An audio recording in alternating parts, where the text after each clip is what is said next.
দুনিয়ার কোনো মানুষ সমান হতে পারে না। দুনিয়াতে সকল মানুষ ওই দুনিয়াতে আসবে গো।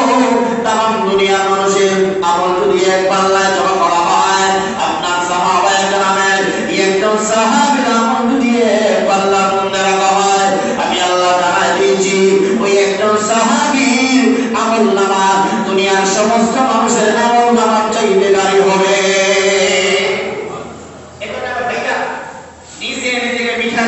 চেষ্টা করতে হয়, আল্লাহ রাব্বুল আলামিন সম্মান বাড়ায় দিবেন।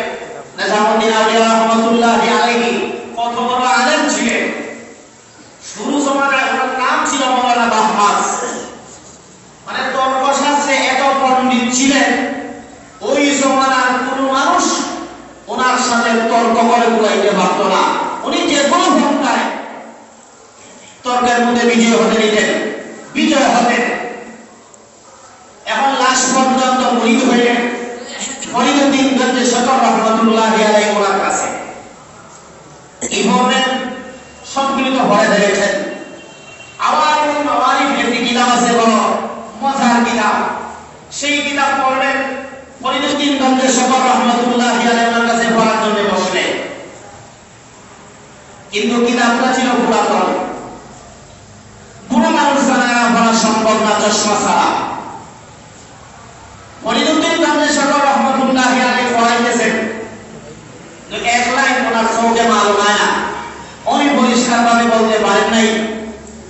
নিজামউদ্দিন আউলিয়া রহমাতুল্লাহি আলাইহি মাত্র ভয়ে আছেন, তাজা তাজা জ্ঞান এলেন, বললেন হুজুর ভালো একটি কিতাব নতুন ছাপা লাইনের মধ্যে আছে, ওটি যদি নিয়ে আসে তাহলে আপনার জন্য পড়াইতে সুবিধা হবে। কথা তেমন বড় ছিল না, সামান্য পরিমাণ কথা, কিন্তু হুজুর রাগ হয়ে গেলেন। হুজুর মনে বড় কষ্ট পাইলেন, বললেন যে আমার এই সামর্থ্য নাই যে এই কিতাবকে পরিবর্তন করা। কয়েকবার এই কথাটি বললেন। নিজামউদ্দিন আউলিয়া রাহমাতুল্লাহি আলাইহি প্রথমে খেয়াল করেন নাই কথাগুলি কাকে বলতেছে। ওনার সামনে আরেকজন ছিল, উনি বললেন হে মিয়া, হুজুর তো কথাগুলি তোমাকে বলতেছে। যেই মাত্র ভাবলেন যে হুজুর আমাকে বলতেছে, মাথার টুপি আর পাগড়ি ফেলে দিয়ে হুজুরের পায়ে গিয়ে পড়ে গেলেন, হুজুর আমাকে মাফ করে দেন, ভুল হয়ে গেছে। হুজুর মাফ করলেন না, উঠে গেলেন। এখন আলেম নিজামউদ্দিন আউলিয়া রাহমাতুল্লাহি আলাইহি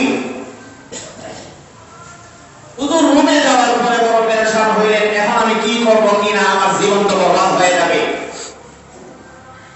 শুধু বলতেছেন আমার এখন কি অবস্থা হবে। কাঁদতেছেন, কাঁদতে কাঁদতে চোখের যত পানি আছে সবগুলি শেষ হয়ে গেছে। হুজুরের দরবারে যান, কিন্তু হুজুর কোনো কথাই বলে না। ফরিদউদ্দিন গঞ্জে শকর রহমাতুল্লাহি আলাইহি একজন ছেলে ছিলেন নিজামউদ্দিন আউলিয়ার ক্লাসমেট।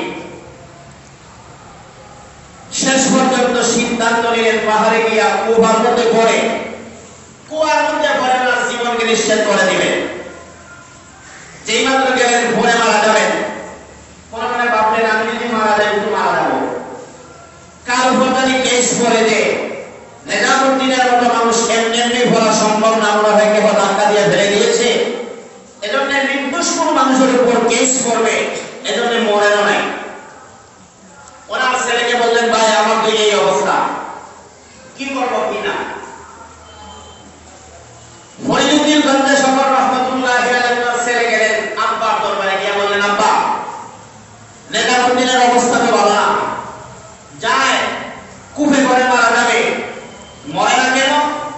বলে সে তো মারা যাবে, কিন্তু মনে মনে ভাবে কোন নির্দোষ মানুষের উপর কেস করে সে তো ফাঁসি হয়ে যাবে।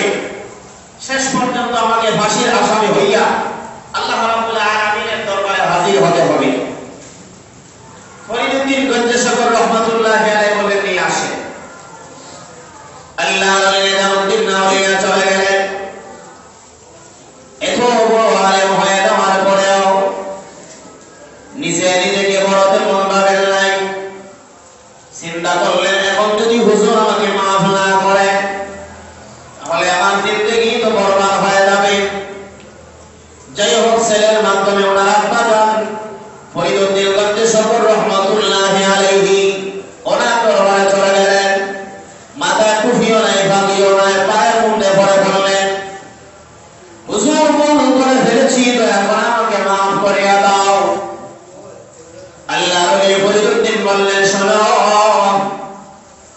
আজকে যদিও তুমি নিজামুদ্দিন, কিন্তু এই নিজামুদ্দিন থাকবা না।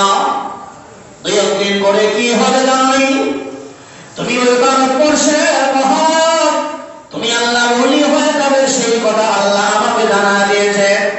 আরে নিজামুদ্দিন, ওই সময় তুমি যদি আল্লাহর ওলি হয়ে যাও, অনেক মানুষ তোমাকে কষ্ট দিবে, এই জন্য এই কষ্ট তোমার বরদাস্ত হবে না। তুমি ওই সময় রাগান্বিত হয়ে যাবে। ওই সময় যদি রাগান্বিত হয়ে যাও, তাহলে তোমাকে কেহ শুধরানোর জন্য দুনিয়াতে কোনো আল্লাহর ওলি থাকবে না। এই জন্য আমাকে আল্লাহ জানা দিয়েছেন, আগে তোমাকে কন্ট্রোল করতে হবে, আগে তোমাকে মিঠাইয়া দিতে হবে। তোমাকে মিঠাই দেওয়ার জন্য এই অবস্থান গ্রহণ করে নিয়েছি। যাও, তোমাকে মাফ করে দিলাম। শুধুমাত্র মাফ নয়, এই যে আমার মাথার পাগড়ি তোমার মাথায় দিয়ে দিলাম। আর তাম ভারতবর্ষের হেদায়েতের দায়িত্ব তুমি নিজামুদ্দিনকে দিয়ে দিলাম। সামান্য পরিমাণ নিজে নিজেকে মিঠাই দিলেন। সেই নিজামুদ্দিন যদি এই অবস্থা করতেন না, হুজুরের কাছে যদি মাফ চাইতেন না, তাহলে কে চিন্তা নিজামুদ্দিন? এখন সারা ভারতবর্ষের অসিদ্ধ বুজুর্গ হলেন নিজামুদ্দিন আউলিয়া রাহমাতুল্লাহি আলাইহি, যেই মাত্র খেলাফতি দিলেন, কেমন কষ্ট এর আগে পাইছেন উনি নিজে বলেন। আয় আল্লাহ, হুজুর মাফ করার আগে আমার যে অবস্থা আমার উপর অতিবাহিত হয়েছে, দুনিয়ার মধ্যে আপনার কোন বান্দার উপরে এই মুসিবত দয়া করে আপনি আর দিবেন না। আল্লাহ রয়েছে মাত্র দোয়া করলেন, নিজামুদ্দিন ঠিক আছে, তোমাকে আমার ফাঁকি দিয়ে দিলাম, হেদায়েতের দায়িত্ব দিলাম। শুধুমাত্র হেদায়েতের দায়িত্ব না, খেলাফতি তোমাকে দিয়ে দিলাম। আজ থেকে তোমার নাম বহস না পরিবর্তন হইয়া নিজামুদ্দিন আউলিয়া হয়ে গেছে।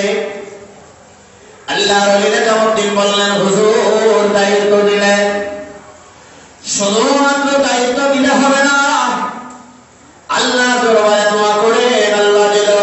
মানুষের দোয়ারে দোয়ারে আমাকে না দোয়ায়, এমনি যেন হেদায়েত হয়ে যায়। আল্লাহ ওলি দোয়া করলেন, নিজামুদ্দিন আমি আল্লাহ দরবারে দোয়া করেছি, নিজামুদ্দিন যেইভাবে চায় তুমি আল্লাহ নিজামুদ্দিনকে সেইভাবে কবুল করিয়া নাও।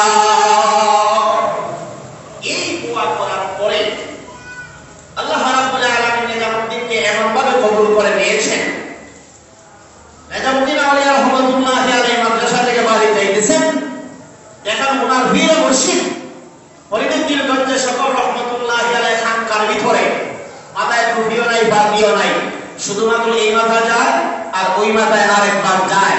হাল দুনিয়ার অবস্থা ব্যতিক্রম, অন্যরকম। নিজামুদ্দিন আউলিয়া রাহমাতুল্লাহি আলাইহি দরজার সামনে দাঁড়াইলেন, দেখলেন হুজুরের অবস্থা তেমন ভালো না। সাথে সাথে টুপি আর পাগড়ি বাহিরে ফেলে দিয়ে খানকার ভিতরে ঢুকিয়া হুজুরের পায়ে পড়ে গেলেন, হুজুর আমার জন্য দোয়া করেন।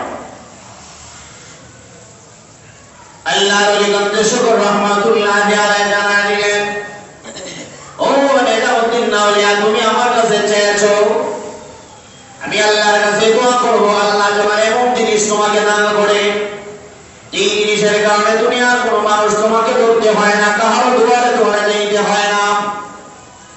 নিজামুদ্দিন আউলিয়া, আমি আল্লাহ দরবারে দোয়া করেছি, কিন্তু না যাইতে হলে একজন মানুষের দুয়ারে যাইতে হবে।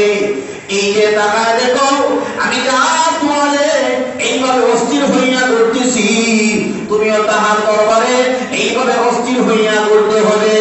এবং যদি বলতে পারবে, তাহলে দুনিয়াতে মুখাফেকি না বানাইয়া আল্লাহ তোমাকে আল্লাহর দিকে মুখাফেকি বানা দিবে। আমার ভাইরা, বাদশাহ হারুন রশিদ কাবা শরীফের সামনে হজ করতেছেন, একজন ভিক্ষুক গেলেন ওনার সাথে, ওনার কাছে ভিক্ষা চাই। গিয়া দেখেন যে হারুন রশিদ আল্লাহ দরবারে হাত পালায় কি জানি চায়। আমরা যেভাবে দোয়া করি, আল্লাহ দুনিয়া এবং পরকালে